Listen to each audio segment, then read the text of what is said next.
This episode of the Devinwade Show is brought to you by Ace the Engineer, the only other audio engineer I trust to mix the Devinwade Show. If you want your stuff to sound professional, make sure to hit up Ace the Engineer, unless he's with like Beyonce or Patti LaBelle or some shit like that at the moment. Follow Ace the Engineer on IG at Ace the Engineer.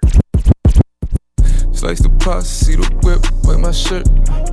Flirt with fate, life's a bitch, I just skirt. Even if you live the game, clear your name, find a church. Can't deny, you the guy who find a work. Fill up the safe, diamonds and lace, cake, great, the more you know. Stick to the plan, build up the fan, bands and land, more you know. Know what can fade us, wait from the haters, threads the latest, more you know. See through the lies, you might survive, ride and rise, more you know. I'm an info for that info, whole game know what I'm info. Gotta do it for my kinfolk, these new vibes we been smoke. Whole bread got it marinating, I navigate them when I'm narrating. Hall is flame full of good game, and the model say that I be serenading, yeah. Call me living proof when I'm in that booth, you know. I get women loose when I'm introduced, you know. No handouts, I don't reaching nothing, you know. These young scholars, they're teaching something, you know. Slice the pasta, see the whip, wear my shirt. Flirt with fate, life's a bitch, I just skirt. Even if you live the game, clear your name, find a church. Can't deny, you the guy who find a work. Fill up the safe, diamonds and lace, cake, great, the more you know. Stick to the plan, build up the fan, bands and land, more you know. Know what can fade us, wait from the haters, threads the latest, more you know. See through the lies, you might survive, ride and rise, Woo. Hey, what up though? Welcome to another episode of the Devinwade Show. I am your DJ Chelsea Lee. And before we get started, I gotta shout out Monica's ass. I looked over, it was like, BAM! Now over to DevNasty! Shout out to all the asses all around the world that was shaking to that. The more you know. Yo, listen, Porter Rich, God. Fire. Yeah. Oh my God. Fuego. It's just teamwork, bro. Let's shout us out. It's coming from the Devinwade Show. Let's shout out. But listen, teamwork make the dream work. Shout out to Don Michael. Shout out to Jace Harley. Shit. It's the new single coming off. My newest project that's about to drop. It's really like still unreleased, so we looking out for the people. We do exclusive shit for our family to fuck with us. And yeah, the more you know, information is power, man. We gonna change the music. There's a lot of toxic music out there, and I get it. We live certain lifestyles. We come from certain shit, but to keep representing that and to keep glorifying that and to keep going with that ain't gonna change nothing.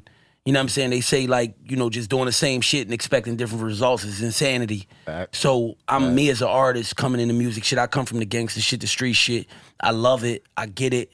But we switching shit. The more you know, information is power. The more you know. That was like those, remember those little commercials that used to come on that used to say that and shit? And shout out to my dog, Janesh, my producer, my young boy. That's my guy, family.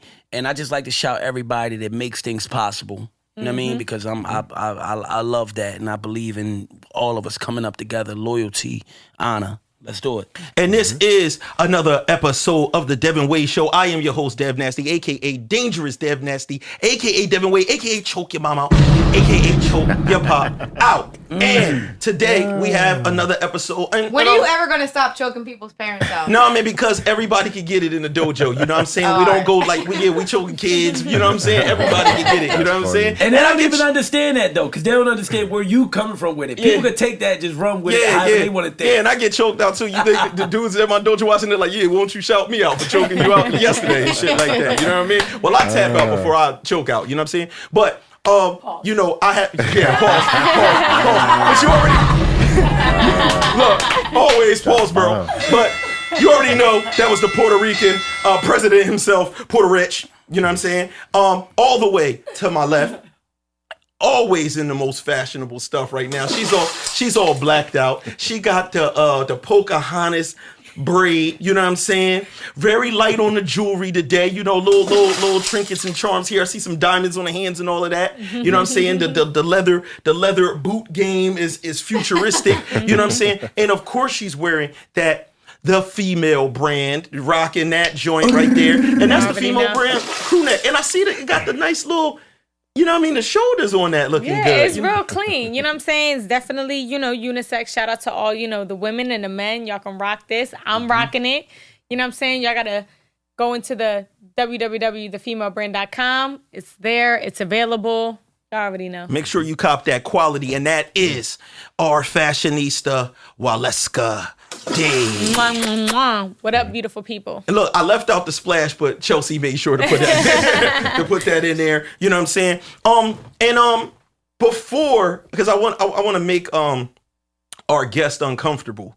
You know what I'm saying? Because he comes from a professional world, a professional land. Yeah. So before I announce the guest, Chelsea Lee, I'm going to need you to do what you do, baby. Ooh. You know what I'm saying? I'm going to need you to do what you do. On 3, and I'm going to count this right because I always fuck this up. Let's go. On 3, let me get a moan. 1, 2, 3.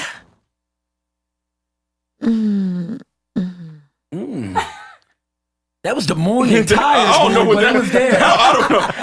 That was like a morning tire boy. Nah, that was. I don't know what that joint was. That might have been more like, yo, get off me. Like, nigga, I'm sleeping. No, I'm telling you, it reminded me of a super early joint. When you it was like 5:30. Bullshit, 6 in the morning. It was 5:36 a.m. That's when it just starts. So use your imagination. I was trying to freak my boy out and shit like that, and have him be like, why did I come on this show? Nah, I love it. We have Alphonso Nathan on the show today, and you're a licensed professional counselor. That's right. And therapist. Absolutely, Heavy. absolutely. And we're gonna be talking today about some things in mental health. You know how our show goes all the way from green to red. You know what I'm saying? Facts. But we want to talk about some of this stuff, man. And one of the first things we want to talk about is, everybody is back outside, but there's a lot of back and forth with the whole idea of us being outside. A lot of different things are changing in the news every day. But I know that you wanted to speak a little bit about, being back outside, what that really means, what the new normal is, and absolutely, and everything in that regard. Yeah, and one, I appreciate you guys inviting me on the show. I love it already. The chemistry is crazy right now, and it's the family. It's entertaining. It's entertaining. But yeah, Alphonso Nathan, Fonz, therapist, licensed professional counselor. Anything in mental health, that's what I do. Anxiety, depression, ADHD, ODD. I really started pushing really hard, especially during COVID when everybody was reaching out to me because they didn't know what to do. So I was really going for because I'm big for promoting Black mental health. Okay. Because it's something that hasn't really been talked about until recently. And so I'm one of the individuals that are really trying to push that forward. And Porter said something interesting, off camera, but I want him to say what he said, because this is actually a true thing in our our community, how people feel about it. And I just was talking about, like, when we spoke. First of all, shout out to Tanika. Tanika's off camera too. That's somebody that helped us, with Alphonso. They work together, do a lot of dope stuff. My publicist. Yeah. Shout out to Tanika, shout out to Status and all that. But when I was talking to them, and they told us, just some of the main focuses they wanted to focus on. Yeah. And when one of those focuses was like, just like the whole outside thing, it not being like, just not even outside. Let's not even deal with outside. Let's just deal with mental health, right? And to our communities and to us, who we are as a people. Like, I just feel like he said, we never really spoke about that. No. You know what I mean? And to be honest, like, when I think about it, mental health, when I first heard about mental health, right? And if you told me I needed mental health or it was something I should look into, I'm looking at it like, yo, you think I'm crazy. Facts. You think it's something wrong with me. I'm almost taking it like disrespect when you mention mental health to me when I first ever heard about it. Absolutely. But now in this new day, and I give thanks, I give thanks to God and just, everything, but I see it in a different light now because I understand life a little bit more about just some of the things that we've been through naturally and genuinely is traumatic. Right. Yeah. And to know that there's other people of other cultures that have benefited from mental health doctors, facilities, and things all along. It was never for them. It was just something to do. Just like you go and keep everything else on your body upheld. Your mind goes through a lot. You know what I'm saying? We go through a lot as people. Well, what happened was, what really made me really want to push this was, I've been in private practice since the age of 25. I've been lucky enough to really push that mental health portion. But in the beginning, I was just seeing high, socioeconomic, individuals. So like CEOs, like people with a lot of bread. And then it wasn't until I was scrolling on the gram and I saw this meme and it said, black people go to jail, white people go to therapy. And it took me back. I was like, damn, that's crazy. And then I look on my client list and I see nothing but faces that don't look like me. So I realized I was part of the problem. So I was like, yo, I gotta change this. Like they need more representation. You know what I'm saying? Because, mental health should be just as important as physical health. We talk about making sure you're eating right, you're exercising every single day. But then when it's mentioned mental health, it's a taboo type of situation. Right. So myself and a lot of other very small black male therapists, because there's not too many black male therapists that are in the U.S. Right. You know what I'm saying? All the prominent ones, we know each other. You know what I'm saying? And it's a handful. In my grad school, I was the only black male out of 250, 300 people. You know what I'm saying? So it's a big need. So more people, that if I'm out there a little bit more and showing that there's representation, that it's cool to talk about mental health, just like you talk about, hey, how many push-ups you did, how many, you know what I mean? Yeah. Like you could talk about like, yo, this got me worried a little bit. This gave me because you'll tell somebody, yo, I'm getting back pains, I'm getting this, I'm getting that. But because like with me, especially in my younger days, like I would go through a lot of depression. Absolutely. And not tell people only because I didn't want them to think that I was like trying to be weak, that I was bitching, whatever the case. And then also people are just going to tell you all the good things like, what are you talking about, dog? You got this, where it doesn't necessarily, one thing doesn't have to do with the other. You know what I'm saying? Or they tell you to pray it out. Things that are just, come on, man. Or be patient, or be patient with the process. I remember one of my good friends, she was in a relationship and her boyfriend used to always say like, you're always seeking the positive outcome, but it's just like, okay, you have a negative situation currently, right? Yeah. All right, let's create positive steps to get you out. Absolutely. And it's just like, he was a black man as well that's been through a lot of trauma. Yeah. You get what I'm saying? And I just feel like a lot of black males, specifically, the ego goes into that mode where it's just like, nah, ain't nothing wrong with me. Like, I can handle this. I'm good. I don't gotta talk to no stranger. Yeah. What the thing is, we grew up like that. We was conditioned like that. I come from a West African family, so it's you don't talk about mental health. You know what I mean? Over there. And when you grow up like that, like, hey, you're a man, you're not supposed to talk about your feelings. You just got to man up and everything like that. You learn to keep things in, but everything's an energy. Emotions are energy, happiness, sadness, and anger. And energy doesn't die; it just has to transfer. When you say that, hold on, really quick. When you say that, when it transfers, can you explain that deeper a little bit? Yeah, absolutely. So when people come to me and they be like, "Yo, how do you stop me from being angry?" I was like, "I can't stop you from being angry." Like if I'm like, "Hey, stop being angry," like, okay, but what I do with all this? So what you have to do, you have to find appropriate ways to transfer that. You know what I'm saying? Because what's happening is that you try to take care of it yourself. And you keep it all in, and it comes out in different ways. Comes out with, more violence, come out in, more just unhealthy ways, you know what I'm saying? Just all these type of situations. It's coming out it's coming out, but it's not coming out appropriately. So so talking to me, I can be able to help, find some appropriate ways for you. Find out, take a boxing class, you know what I'm saying? Hit something that's appropriate. You know what I mean? Write some lyrics. You know what I mean? Nice. Like listen, do some beats, do different type of situations that you're probably already doing, but you don't know that if that's the appropriate coping skill. That's amazing because we've heard and talked about energy doesn't die, and this being a scientific fact. Period. That's but facts. I've never thought about that when it came to like mental energy or something. I never thought about that because a lot of people take comfort in knowing like even when you die, there's no way that this goes. Because it doesn't match the principle of everything else. My energy has to go somewhere else. Exactly. And I talk about energy all the time. I wish I had my shirts made because there's one thing I'm real big with. Investing your energy, because we all have a certain amount of energy in our bodies, some more than others, but it's our job to delegate that energy to things that are good investments. You put your energy in your show, you get a good return back by making the show popping even more. You put your energy in your work, you get a good return by getting paid, but not putting your energy to things that are bad investments, like circular conversation or emotional vampires. Right. People who are just negative for so long, they just suck the energy from you. You ever been around somebody? Emotional vampire. I like that. You ever been around somebody, you chilling, you're good, and then they just say something and just suck the whole energy out the room. You're like, damn, why this nigga here?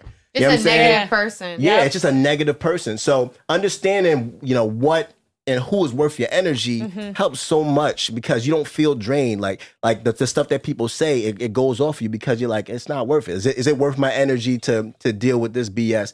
Because how is this going to help my situation out? Or entertain it. Exactly. Because I even tell people too, like us being on a podcast, we're giving off a lot of our energy. Absolutely. And a lot of people tell me this all the time, like, Wally, you got to be mindful of your energy. Yep. You got to be mindful that you're here, we're doing, episode after episode. We're here on a consistent basis throughout the month. Yeah. And we're giving off that energy. Sometimes we got to learn how to preserve that energy. Absolutely. And be able to have that time to ourselves. Yeah. And I like that you're talking about that because it's just something that I've been kind of like trying to cope with and fight with because it's just like there's times where I feel legit drained. Absolutely. Listen, you can't. I talk about self-care. You can't pour from an empty cup. You know what I'm saying? So if you're not working on your self-care, it's hard to give off that energy because nothing's there. You know what I'm saying? As I've gotten older, I realize that let Chelsea go.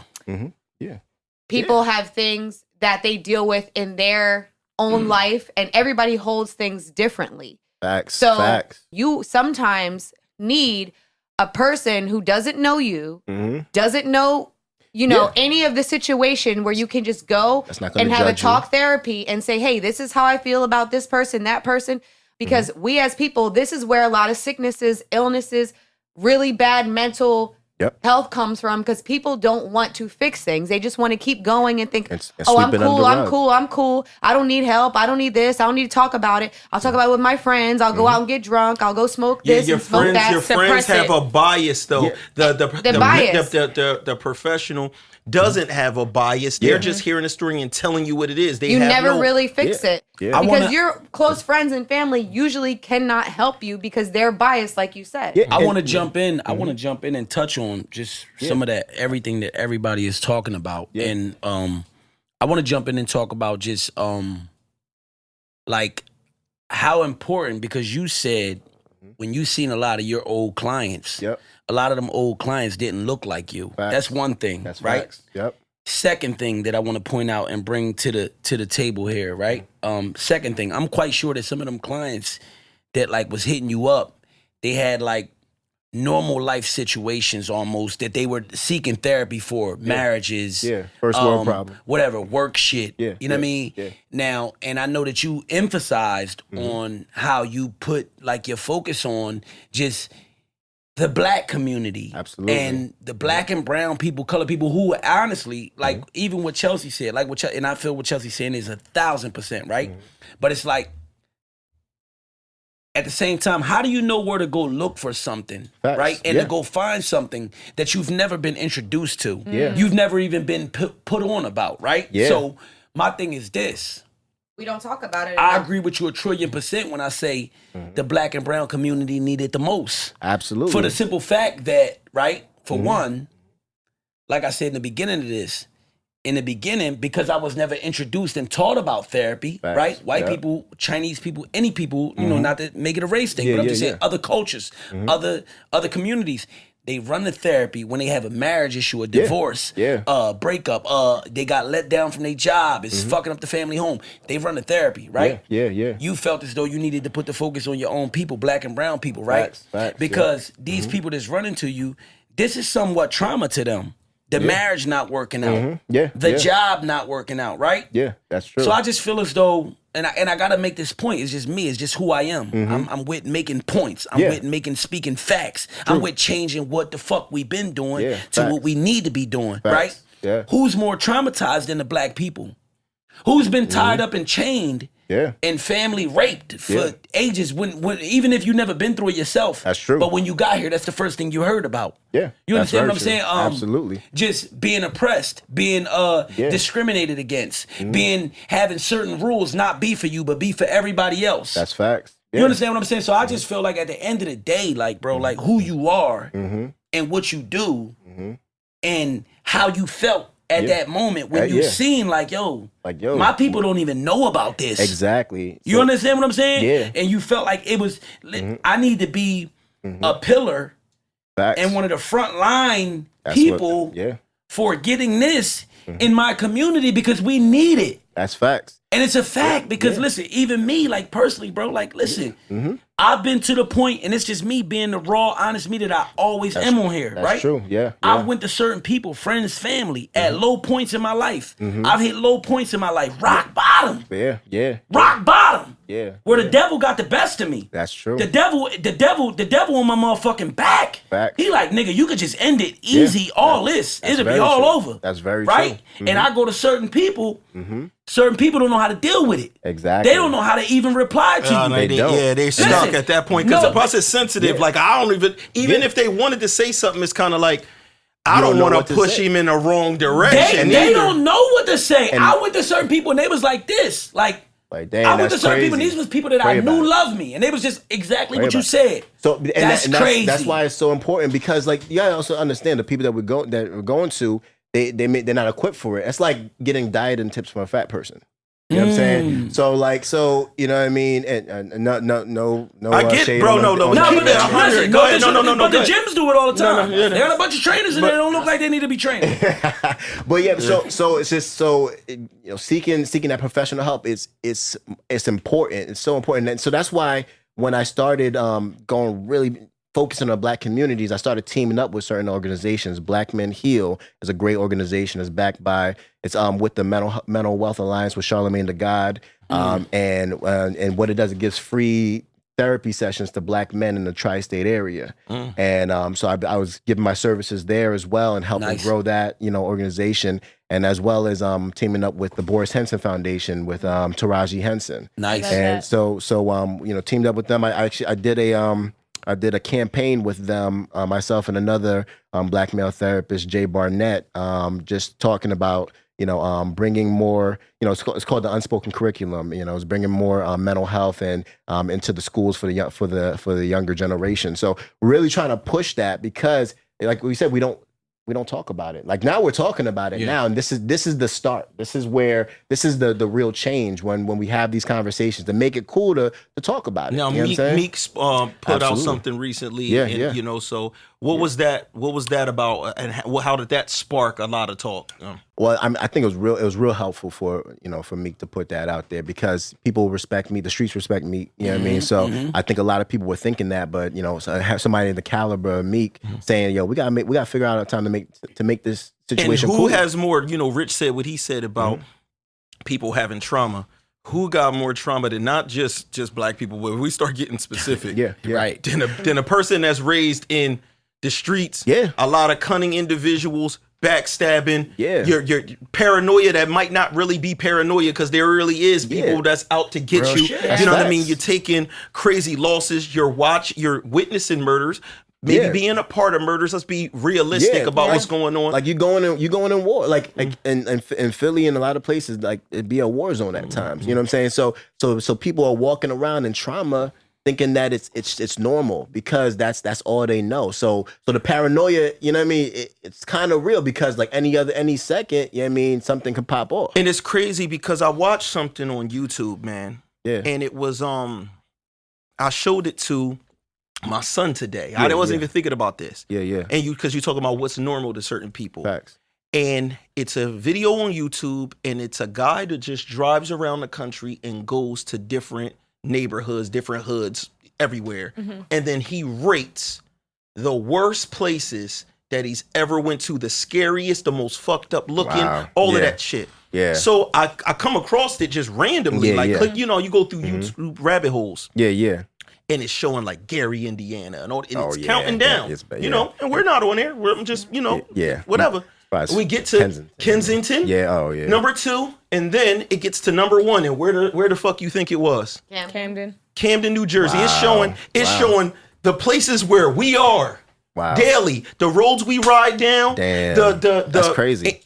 Right across the street from Anna Sample, where we do a lot of our work with New Souls and everything like that. It's a family shelter. It's showing these buildings, and when this dude is talking about it, I'm playing it for my girl and my son, and my son feels like, man, he's kind of like dragging it, like he's over exaggerating because in his mind, this is what he's seen most of the time. You know what I'm saying? So to him, he don't really get that Yeah. I said, the reason why this man is talking like this, like in the video, like, you won't believe it. Look at these houses. And he's showing it. And he's talking about what happens there. Yeah. Then you look at the comments and people are talking about their experiences coming here and the things that's happened to them. Like, no, I came here. This happened to me. Whoop, whoop, whoop. Yeah. And you kind of look at it like, that happened to me. This, this stuff, that went down. But what you don't realize is those things, people feel like when they call something trauma, it's like you bitching saying, people want to be like, man, that ain't traumatic to me. Yeah. Man, I mean, I live this, I eat this, I breathe this, I'm from CMD, nigga. No,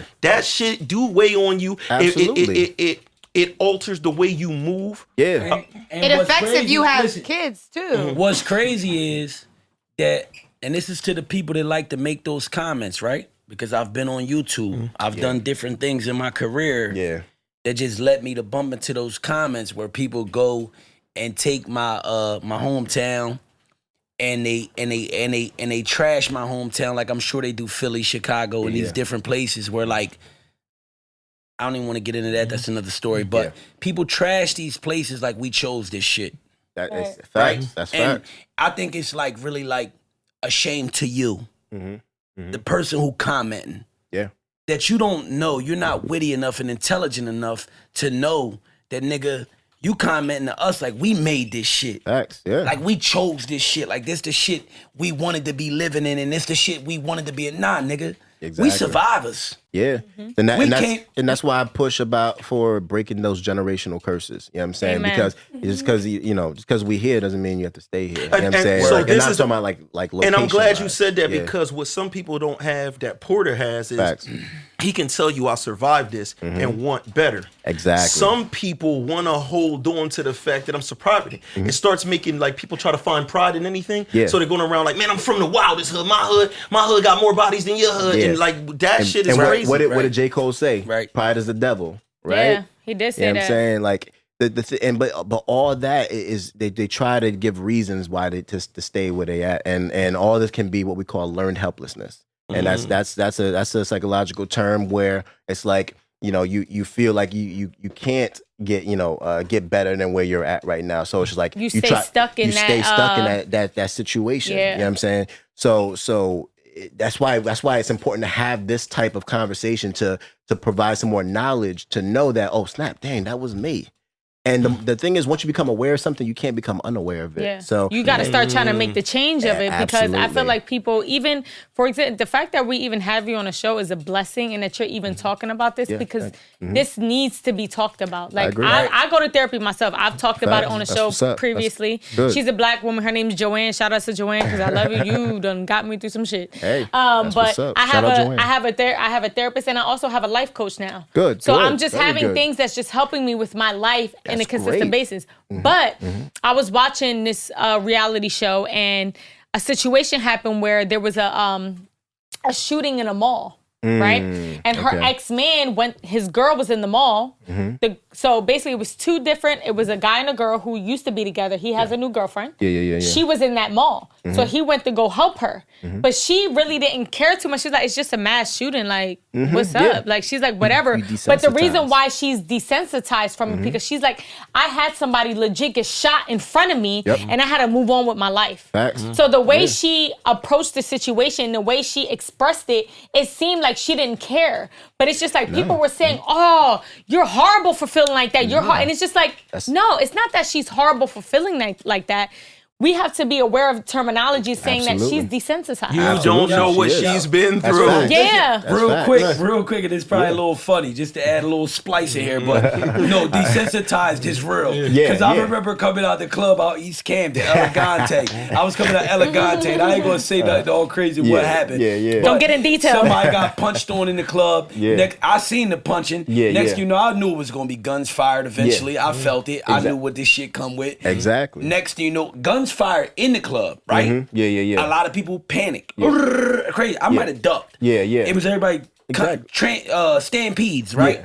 And then when we get out on the let out to the club, this when I felt like, Rich, you definitely desensitized, nigga. You know, for y'all put me on that term. But I'm coming out the club. When I'm coming out the club, the dudes was waiting around a corner. Wow. The dude who got knocked out in the club was waiting around a corner with his people for the dudes who put their hands on him. Yeah. As soon as we hit the door, it was all yours.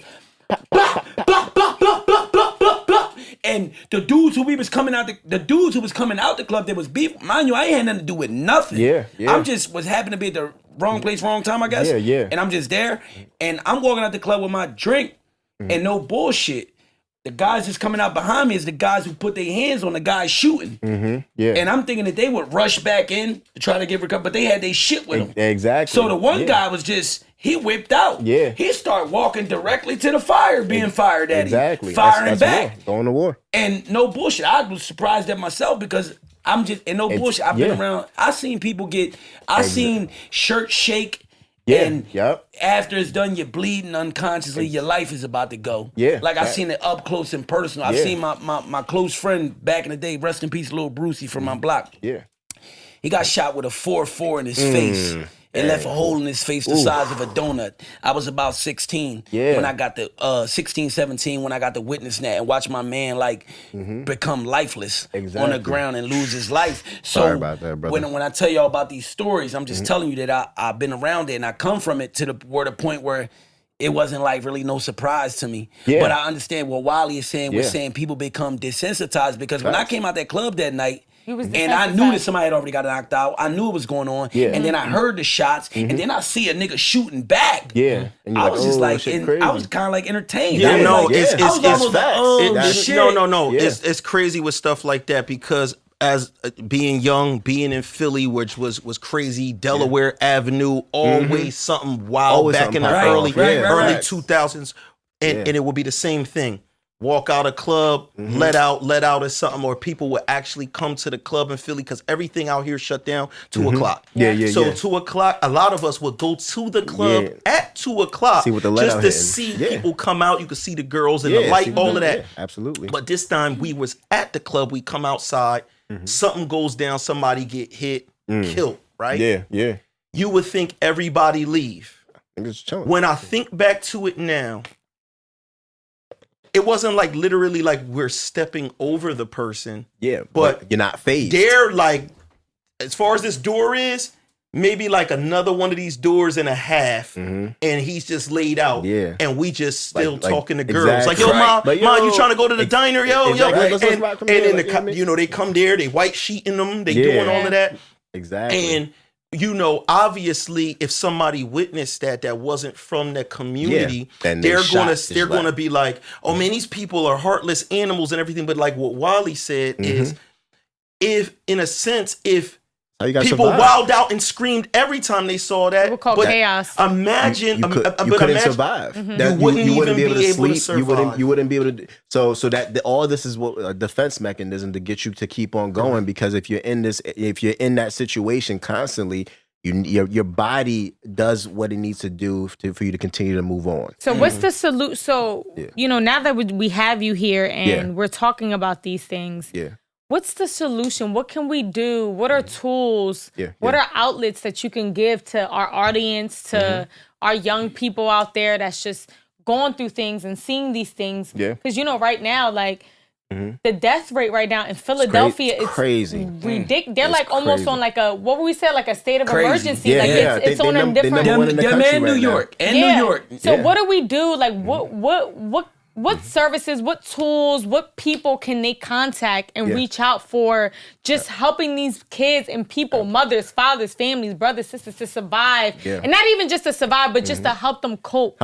No, I agree. And what's happening now, a lot of organizations are starting to be formed more. So like I said, with Black Men Heal, the Boris Henson Foundation, the Mental Wealth Alliance, all these organizations are, reaching out to them. You can Google them. You can Google them and go there to get resources, but also try to get some free therapy from those from those type of organizations. Right now, because a lot of these things are new, the amount of outpour and it's so much. Like, people hit me up in my DMs every other day to get therapy for me. I'm one of the most sought after therapists in this area, just because it's a blessing, but I can't see everybody, which is unfortunate, tough. yeah, which is unfortunate. So what I'm trying to do is I'm trying to go into the universities and the schools to get more representation to have Black men, and especially to get into these fields, so they can be able to seek therapy, to be able to help out our people, because that's the only way we can be able to really rise up from this from time to time, is to get more representation, get more help. So now, so for example, for people at home, if they can't sought out a therapy or anything else, what can they do? Like just basic things at home that we can help. Like our children, our friends. Absolutely. Now, it depends on what are they looking for? Are we talking about for like anxiety, depression? What specific? Let's specifically talk about, because I know we're going to jump into this, but let's specifically talk about depression and how our young children, our young teens are kind of going through that based off of like social media and all types of stuff. Stress, confusion, just all that little. I mean, just even knowing yourself as Black people were naturally vitamin D deficient. So there's a correlation between vitamin D deficiency and mood. So, so we're more moodier. So one, get your diet checked. You know what I mean? So the simple thing is making sure you're eating properly. So the vitamin D deficiency, is that also why a lot of us have problems with like milk and shit? Is that anything to do with that or no? So it doesn't particularly has anything to do with that. It's because we originally came from the equator. So the sun produces vitamin D. Now we're up north a little bit more. That's why there's more what we call seasonal affective disorders. Change in seasons, you start feeling a little moodier. You know what I'm saying? Like, dang, like you sometimes you notice like when it gets in the wintertime, you're just like, man, I don't feel like doing shit. You know what I'm saying? That's real. So understanding what you're putting in your body, and a lot of processed foods that's happening, it makes you sluggish. It makes you more irritable. A lot of the kids, like they try to say that the ADHD is crazy, but they may just have a red dye allergy. Yes. You know what I mean? So that's like major. they're drinking red Kool-Aid and they're just getting real hyper. And Fonz, real quick, just to jump in on that. Absolutely. And on certain occasions in them situations, right? Where your kid is going through something, right? And it could be from something we have no clue of finding out how it is. But then the school comes says, hey, it's because of this, and we want to give him medication. Right? Exactly. We want to put him on such and such to wheeze him up and dumb him down. Just to zombify. Let's talk about that. Oh yeah, no. And listen, I own a medical practice, so I employ, practitioners and doctors to give off those, but I'm always last resort for that because there's a reason for it. Right. You know what I'm saying? But I don't believe everybody needs to be medicated. So you try to do a holistic approach. So I initially, people come to me initially like, all right, I'm sad, I'm anxious, something like that. I'm like, okay, we got to figure out, what are you eating? What's your exercise? What's your routine? What if there's any trauma? Nice. We process those things. And then if the things that we're working on it's still causing those things, we add something for right now. Because some people may need it. Exactly. Some people may need it. Yeah, just like diabetes. You know what I mean? Like, or high blood pressure, right? Some people, they may need some blood pressure medication, but you still need to have a lifestyle change. You still need to exercise. You still need to eat right. What with that, so you don't need that medication forever. It doesn't need to be a forever thing. I wanna rewind a little bit to something that Wally kind of skipped past. Yeah. Because I wanted to talk about children. Social media, maybe the age that is fitting for them to get one, and these are all of our opinions. Even and all gaming of us are, too. Oh my gosh, all that stuff. And how does it affect this? So first, I want Richie. I know that you said recently that your son, you let him. Finally at 11, he just turned 11. Yeah. My youngest son just turned 11. Congrats. And I just was real super skeptical on him being on these different platforms because I even seen how simple it was for him to be on a game on his phone that comes from like an app, and now these apps and these games have like chats available. Absolutely, they've enabled these things. And they created these things where they can have chats. Yeah. So that alone just made me skeptical about letting my son on Instagram, on Facebook or whatever. So recently, my son, he just turned 11 and he came to me, and I ain't gonna, just me being human, I see other people that hustle, they doing it with their kids, they getting their kids social media because eventually, you know, this is a business. We use it as a business and whatever. You want to like introduce your people, have your people when they bike early. But at the same time, like a lot of the dangers and the bad things that come from this stuff was like worrying me. Yeah. Like, you know, because I be like super, like I told Dev, I said I felt like I gotta be like super overprotective. On like even now him having us on Instagram, I'm gonna be in your inbox. I need codes, I need passwords, I need everything. And you definitely should, because like the same thing. I think it was back then, around that same age. You know, our son went. You know, got him an Instagram, everything like that. We had to Finsta account. We had to remove his joint ASAP because what happens is also kids follow a lot of things that they just see and they don't understand the weight of what they doing. And you know, you see, he ain't got an Instagram. Okay, let me see what's going on. Boom. Go on that Instagram. Once I see, where you get that all that red from? All that, and you know what's in the neighborhood. You know what's in the neighborhood. You know, he hang with that dude right there now. He been hanging with this. I already know what type time they on. I seen that. It was an automatic, the whole thing. He was on punishment the whole night. You know what I'm saying? Like it was a full nip in the bud. And he, you know, the craziest part is he still to this day like, yo, can I get, you know what I'm saying? Like, can I get one? You know, but and now he's 14. So it's like he's getting that point, but I still don't know what is the proper age because this is still like kind of like a new thing. And I also know that the kids obviously go through what Wally was saying, a lot more pressures and everything because it's like, oh, this person, my classmate that I sit next to in school got 3,000 followers. I got 27. What's wrong with me? What's dope with him? You know what I'm saying? No, that's one of the most common questions that come to me as for parents because it's like, okay, what is that right thing to do for social media? Because technology is not going anywhere. It's constantly just growing. So we don't want them to be fully ignorant of it, but it's about making sure you have that balance because you know, what happened is it's been an increase since COVID happened, since we all got locked down. You know, a lot of the kids, that was their only outlet. So there's been a lot more, talking like on what we call Discord or on these other little situations. Discord, I know about that. So that's how they were able to just stay sane. You know what I'm saying? But now things are opening up a little bit more, and it's like, okay, what we got to do to figure out. So you got to have a balance. You know what I'm saying?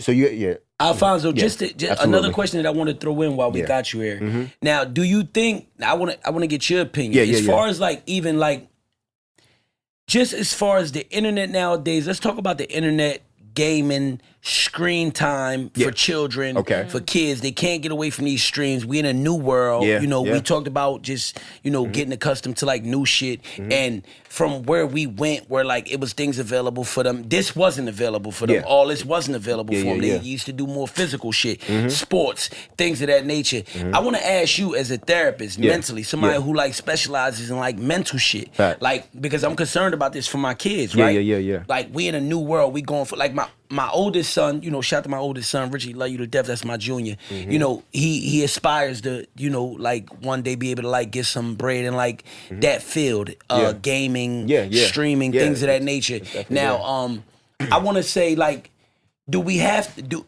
I think my answer, of course, would be yes. But I want to ask you, do you think we should like definitely like just practice and emphasize and take time to focus on our children being on all these digital devices, right? Where like some of these gamers get caught up where they playing Fortnite, Black Ops, they think they out there. They think they in a different world. They're not here anymore. It's an escape, right? So do you think like we need to definitely like just put our focus on letting our children know like, hey, look, okay, regardless, even if you want to be a professional gamer or you want to just do this for whatever reason for this amount of time every day, we want to let you know that this is not reality. Reality is this. And do you think that gaming and all that stuff and being just in that world so much, can it kind of like take you out of the real world?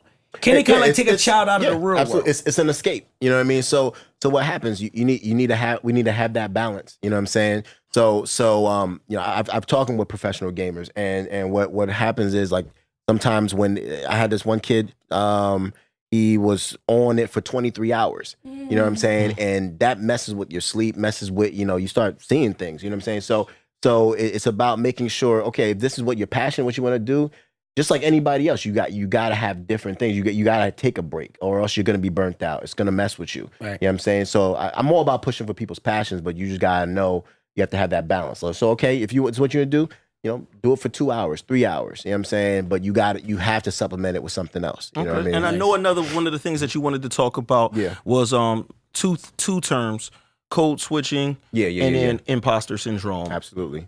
So imposter syndrome, that it's been a term that's been coming out a lot. And what that is when you're in a successful type of situation and you're in a room where you feel like you might not belong. And then you have this type of anxiety that they're gonna figure you out, that you don't belong in this type of situation. And like a lot of like Black doctors, when they're in a room of just like all white people, you feel like, oh man, they're gonna figure me out. And what happens is you start to like minimalize like your effort. You don't overachieve. Amazing. You know what I'm saying? So because you want to kind of just fade in the background, you don't want to cause too much noise because you're lucky just to be in the door. So it's crazy that I saw this on here, and I told Rich earlier when you asked me what that was, because from everything that I've done in the production world, the last show that I was involved in, and other things that I'm a part of, I've had some really notable big name people reach out to me, talk to me, and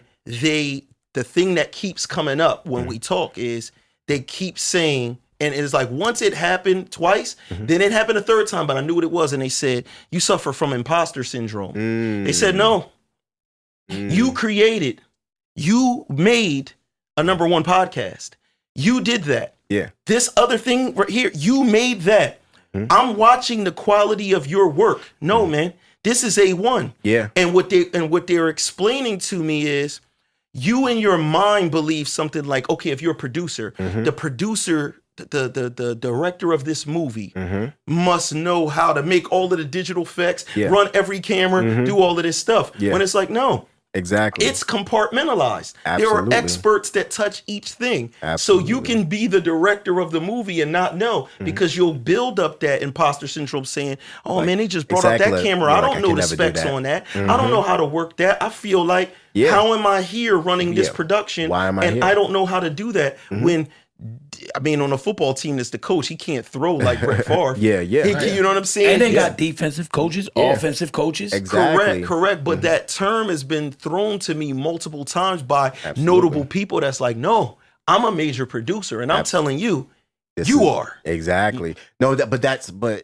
a great example. You know what I mean? And we've all, felt that at times. Like I told you, like that, I when I own a medical practice, right? So when I never went to med school. I'm just like a good business person. And when I first started the situation, I'm sitting with like these doctors, and I'm just like, yo, are they going to like, I'm writing these niggas a check. Like, are they going to like, respect me? Like, and I started doubting myself. And then so what I had to do, I had to check myself. I'm like, nigga, like you know what you're doing right now? Like you're doing something that, other people aren't doing. Like they're looking at you for answers. Like, you got this. Like because you understand that you're the most influential person in your life. You've been talking to yourself more than anybody else. You know what I'm saying? So since you in your mom's belly, all the way till you can be gray in the hair, you've been talking to yourself more. So you got to understand that. What are you saying to yourself? If you're saying you can't do it, your body's gonna react to that and be like, this is bars beyond bars right there. Dropping gems on Don DeMarco, Alfonso's in the building, y'all. Yeah, I mean, dropping gems, free gems. You know what I mean? Free therapy. No, for we y'all. appreciate that because I feel like I'm a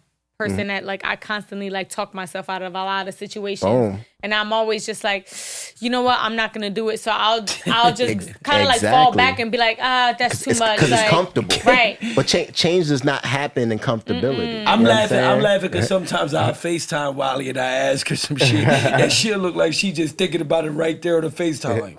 But you'd be surprised on what you can really like. It's so cliche that saying like, you could put your mind, anything you could do, you put your mind to it. I mean, just look what y'all just did. Like you guys created a podcast, you know what I mean? And this is what, like your 99th episode or so. Yeah. Like we're a show now. We're a show. Exactly. A whole show. You guys are a whole we're show. A whole show. That growth. Like you guys, it came from an idea, and now this is a reality. Yeah. Like everything you see around you started as an idea, and somebody wanting to do it. You know what I'm saying? And did it. Like, and just think how many people have these ideas, but they just don't do it. You know what I'm saying? And then now they're bitter.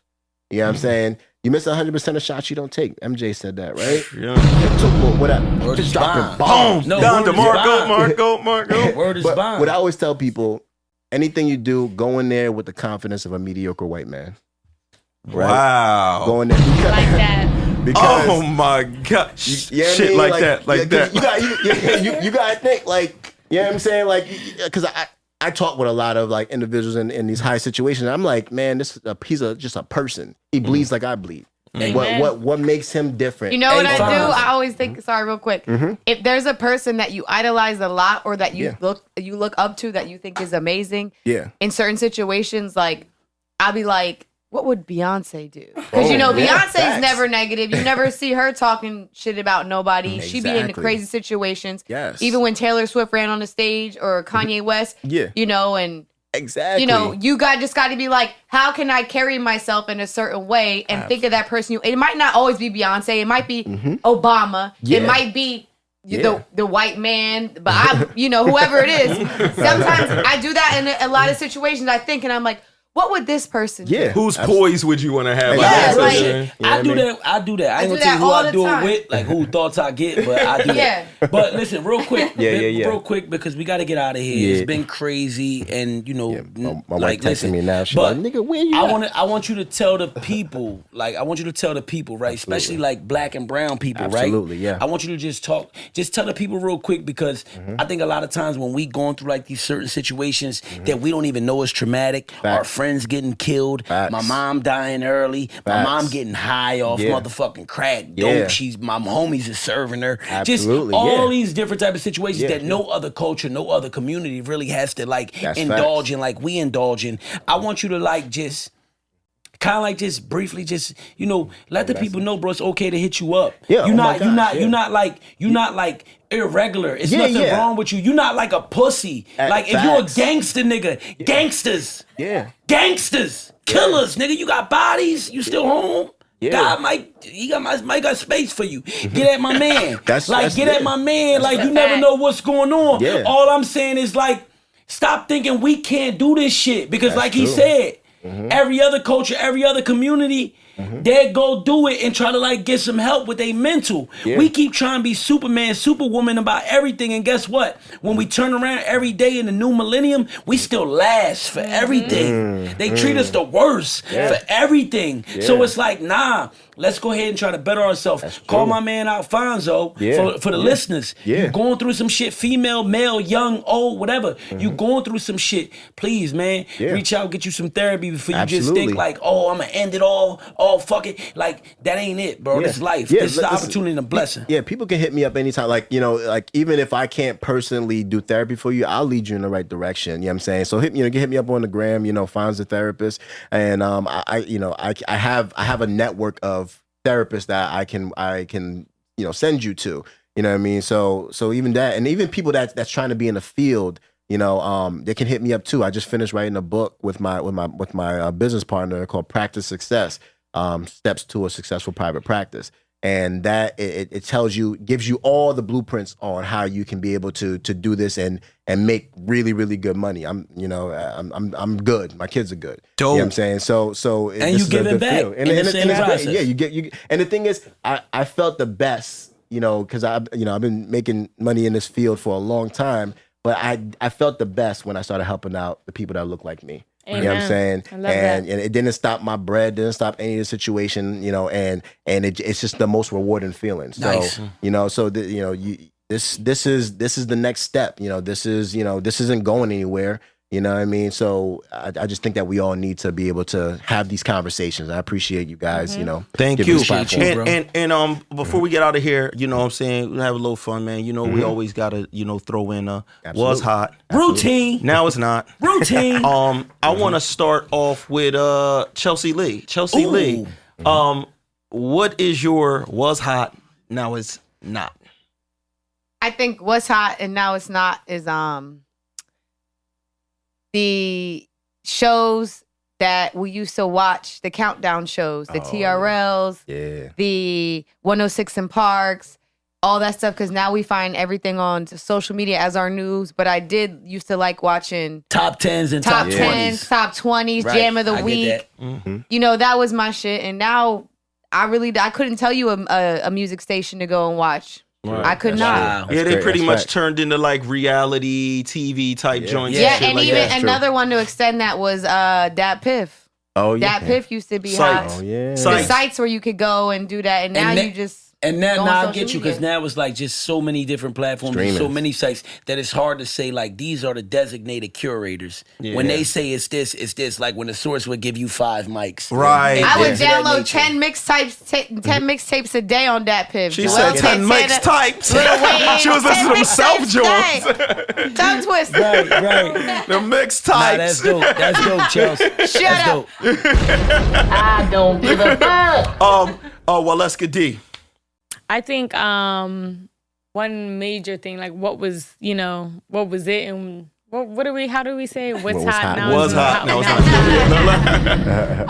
I think just being your natural self, being unfiltered, being just in your natural form, your natural state, and just being okay with that. Yeah. I think that was hot at one point, just being who you are and being original and having that, that natural beauty and just not enhancing anything and just being yourself and accepting yourself for who you are. I think, that used to be major key. Now it's just like, it's not it no more, We don't get glorified like we used to. Oh, damn. My was hot, now it's not, is talking on songs. On records, like talking. Can't do anything over beats now. Listen, R&B Jones. Yeah, it would be a music break, and it just would. Girl, when I lay you down tonight, I'ma make everything all right. OJ the Juice Man. OJ the Juice Man. That's the best song. I saw you. I don't even know that. Walking in the rain. You don't remember that? No, don't even look that song up. Hell no, I don't know that. But what I do know is. You said OJ what? It was called OJ Juiceman. That was his name. But the long story short is he followed his girl. And he was telling in the song, he's like, I missed you so much. He was stalking her. I followed you today. And when he followed her, he found out that she was OJ the Juice Man? No, this is a song like from the 80s. Yeah, it's an old song. I'm about to say, I know Quarter Brick. Hey! His name is Orange Juice Jones, I think. But listen, when you said that, I was sitting there like, listen, all I know is the dude that was like, half a brick, quarter brick, hey! Yeah, that was my shit. But talking on records, indeed, when you used to listen to all the rap Jones, Nas Jones, Mobb Deep, it used to be 100 niggas in the background, Queensbridge nigga, Thoroughbreds nigga, Tech Nines, you feel me? Yeah, Killer Projects. QB Finest, there was 1,000 niggas rapping. A million verses was crazy. And the other part of that was that same era, third verses. Yeah, that's third facts. verses. Most songs now, one verse. Hook in the beginning, longer verse, hook at the end, which is really just the beginning of the verse. So they just bring back the beginning 8 of the verse, and then so it's like 8, like 32, and then 8, and then it's just off. Where people used to have that 16, 8, 16, 8. It 16, just keep it was like a whole pattern to it. So they talking on songs, man. Because if you listen to my old shit from the 90s, I thought we all thought the whole unknown everybody, we thought we was like Mobb Deep, probably we was back in it was just everybody, just niggas in the back, Centerville nigga, pull up. Like it was like you just heard like talking on top of talking, whole conversation. Yeah, exactly. Ridiculous. Funny. Richie.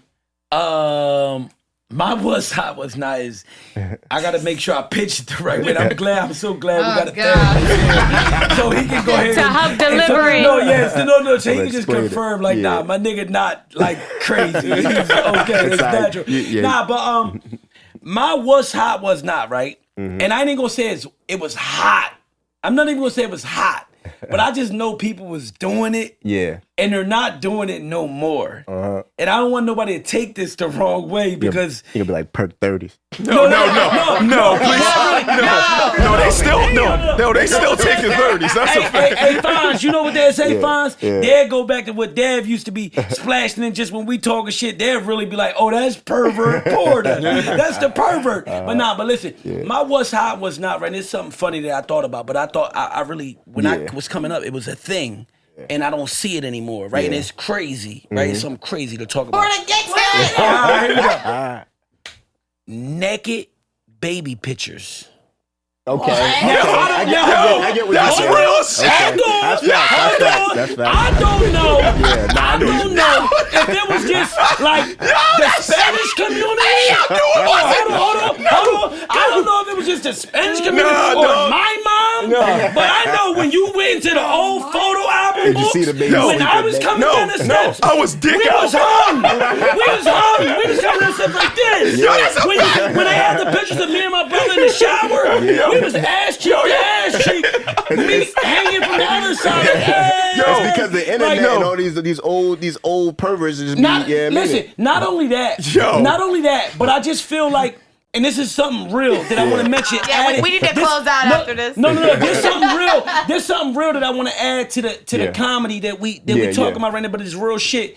I just feel like right now, bro, like for real, back in the day, guess what? We was less sensitive, right? Less sensitive back in the day. Yeah.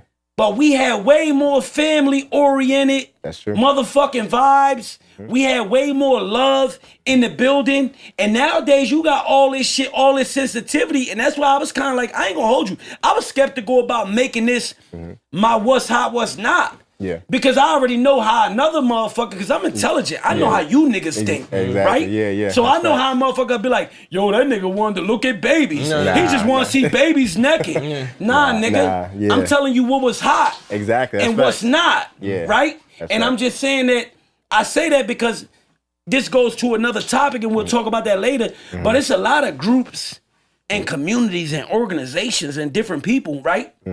That just try to make something look like something for their benefit. Exactly. For their benefit. It was innocent. People was everybody. You know the orange. I come from the time period of the orange picture. At the end of the day, and it was orange pictures of me with my dick out as a kid. Nowadays, let's keep it 1,000. Nowadays, you go ahead and just snap your baby coming down the steps, shit swinging, neckety happy, and you just a mother loving your son coming down. You ain't tripping about none of that shit. You don't see no nakedness. You don't see none of that shit that other people see. And you snap the motherfucking flick and you throw it up. And people be calling diapers to come to your house, the state, everything. Right. Yo, he raping his own son because he did this and up. Man, fuck y'all. Yo, let's get a spin on the motherfucking I don't wheel. Get a hot or not. Huh? I don't get a hot or not. Or listen, Chelsea Lee hitting the bell all crazy. She trying to get him out of here. Yeah, no, we gotta get it. Go ahead. I was thinking about it. I'm like, yo, what was hot? What was not? No, but I'm going back to like 05, 06 days when the Nextel 860s was popping. And spinning rims, you know what I mean? Wow. I miss Spinners. Those. I miss those, yeah, man. Spinners. Yeah. Spinners used to look like the motherfucking car wasn't really moving. Yeah. Just the spinners kept spinning. My brother had an Escalade, and then we had the spinner rims. So you couldn't tell us we wasn't. Yeah, I mean. Yeah. You was Weezy, you was Hot Boys. Yeah. We got something else that spin, you know what I'm saying? Spin that. We got the motherfucking wheel to spin crazy. Let's see what we land on, y'all.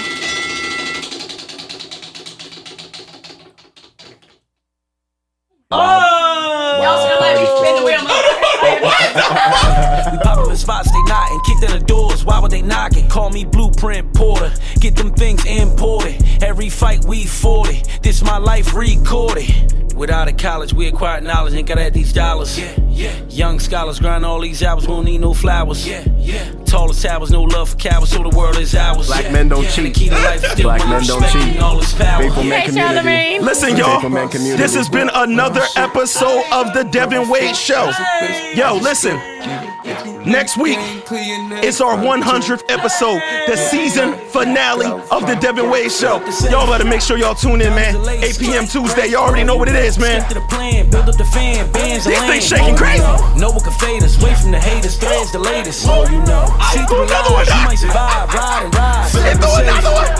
Diamonds and lace, cake, great, the more you know. Stick to the plan, build up the fan, bands and land, the more you know. Know what can fade us, wait from the haters, threads the latest, the more you know. See through the lies, you might survive, ride and rise, the more you